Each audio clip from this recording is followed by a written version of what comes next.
Hello guys, আপনারা দেখছেন সরাসরি আমাকে। আজকে আমাদের বাসায় একটি বড় খাবারের আয়োজন করা হচ্ছে, কারণ আমি আমার বন্ধুদের মিলে সবাই মিলে পিকনিক খাবো আমার বাসায় বসে। এই কথা শোনার পর কিনা পাগল হয়ে যায়, আমি তো পাগল হয়ে গিয়েছি। বাবা, কি যে ইন্টারেস্টিং কথা, আমি আমার বন্ধুদের মিলে একসাথে খাবো আমার বাসায় বসে। তাই আমি একটু দেরি করলাম না, ঝটপট রেডি হয়ে নিলাম, কারণ আমি এখন আমার বন্ধুদের আমার বাসায় নিয়ে আসবো, তাই আমি বেরোবো। বেরিয়ে আমি আমার বন্ধু দুজনকে নিয়ে নিলাম একসাথে।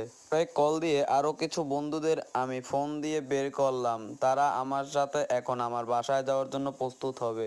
কিছুক্ষণের মধ্যেই আমার বন্ধু আরিয়ানও চলে এলো। তারপর আরো সবাইকে নিয়ে আমি আমার বাসার দিক রওনা দিলাম, কারণ দেরি হয়ে গেছে অনেক।